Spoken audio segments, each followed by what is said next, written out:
Hi, and welcome to Cellular Reset.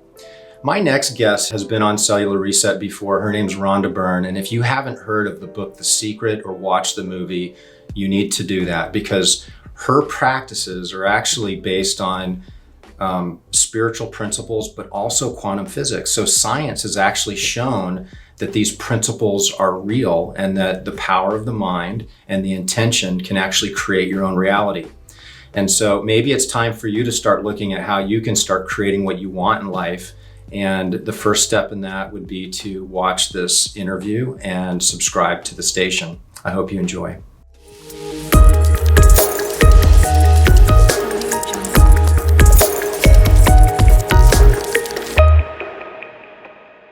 The body is, pardon me, a perfectly finely tuned instrument. And it can run itself so beautifully. The problem that we have is we get in the way of that. So if the body was just left to itself, it would resolve everything. It would heal itself, it would do everything. What gets in the way is our beliefs and our opinions, our judgments, our attachments, all of the things actually that all different religions talk about, don't judge and so they're the things that get in the way. Mm-hmm. And so when we have, and by the time we're an adult, we've accrued quite a lot of beliefs. And then as every decade passes, we just add so many more beliefs to those decades. And the way to freedom is letting go of all those beliefs so that the body is no longer hampered by what we are holding within ourselves that is not true. Everything, every conclusion that we come to, every opinion that we hold, every belief, every judgment, they're all the things that in the end we need to let go of them so that we can stop restricting our life and limiting our life according to our beliefs, because life is unlimited. It's unlimited, but when we believe things like, and I'm saying like, I need to think of some things. Okay, so here are some things. You have to work hard to have money. You've got to work really hard to have money. Like that's a belief. But if you believe that, then you are not going to get windfalls of money. If you believe that's the only way money's going to come to you, then you're never going to receive windfalls, And so when you open yourself to the possibility that money can come to you in unlimited ways, then all of a sudden you get a tax rebate check, a tax refund check. And then somebody who you forgot you lent money to said, oh, by the way, here's the money you lent to me 10 years ago. I forgot all about it. And I mean, money just starts coming in from every direction.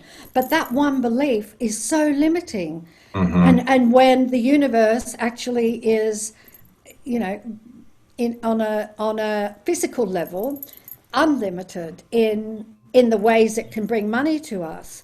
And so you'll never win a lottery if you, and I know a lot of people go into lotteries, but you can never win a lottery if you have a really firm belief that the only way you can receive money is through hard work, And so, and then other beliefs that we hold that can be really detrimental to our health is things like, this runs in our family, this is hereditary. And this particular thing runs in our family. My father had it, my brother had it, and so that's a belief that absolutely cements that condition to you. Absolutely. And so few diseases are actually genetic. I mean, they've done studies on that. And even if there is a genetic aspect to it, there's something called epigenetics. So it has to do with the lifestyle that you have, which if you're attracting the right lifestyle to get the result that you want, it all works. It's a flow. Oh, that's great that there's research on that. Because it's so they're just a couple of demonstrations of beliefs that we can hold that limit our life, and And beliefs cross into absolutely every single area, like beliefs about a spouse, oh, he loses his temper quickly, or, just any kind of belief at all, or beliefs about yourself, I'm not very good at dancing, or, let me think, oh, I'm clumsy, or I trip a lot, or, I find it hard to express myself, or I'm shy, all things like that, or I don't feel very secure. I mean, all of those things, we are branding ourselves, because when you have a belief, you absolutely cannot experience anything outside of that belief. It's impossible. So that's why we need, and especially in the area of health, especially because if you go to, and I think all forms of medicine are incredible and have their place, but if you go to a doctor and you've got to fill in a form that says, what conditions did your mother have, did your father have, do your siblings have? Did your grandparents have?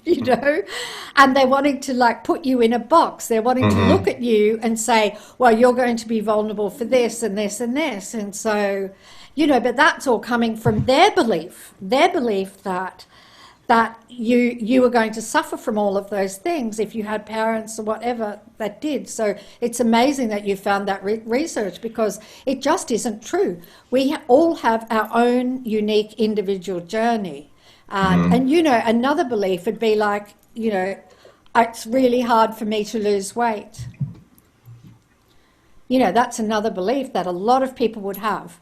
Yeah. It's really hard for me to lose weight. I diet over and over again, and I just can't lose weight. Yeah. And they put it back on again. Why? Because they have a belief that they're overweight, and they have a belief that they can't lose weight.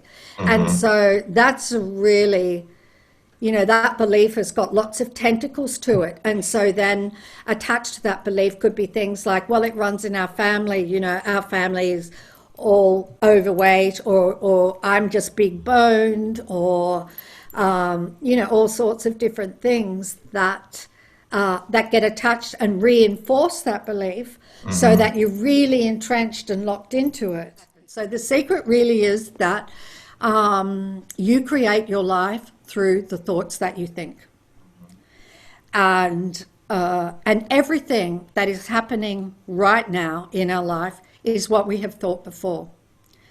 And that can be confronting for some people, because they're like, well, I would never have wanted to create this. They look at the bad things and say, I would never have wanted to create this. Of course they wouldn't. No one would ever deliberately create something that they don't want, or something that's painful where they suffer. But we did it unconsciously. When we talk to people about negative things, when we talk about diseases and sickness, and we give all the focus of our mind on that, when we are focused on disease and sickness and we are feeling it, we are inviting it to ourselves. So let's take the listeners through a process. So let's say that I have a desire to bring more health into my body. So how would they begin? Like, would if you were working with someone and coaching them, would you have them do a morning ritual? Like, would you walk me through, like, what would be your advice? I would start with affirmations, because affirmations are intentions, but affirmations are really saying, this is what I want, except that you're saying, this is what I have. Because there's no time in the universe. Time is just relative. And so anything that you want, you need to say it as though you have it now. That's the thing. And so affirmations, therefore, are really, really important. I would get them to use gratitude, and that is to look at all of the things that they're grateful for in their life, all of the things that are wonderful. I wrote a book about gratitude that's got 28 days of gratitude in it, and also which covers gratitude for your health. So I would move to all of the things that the person is grateful for in their life, then to move to all of the things that they're grateful for about their body. So, because we can be so focused on one thing that's not right and ignore everything else that is right. And so to tip the balance and to be grateful for all of the things that are right.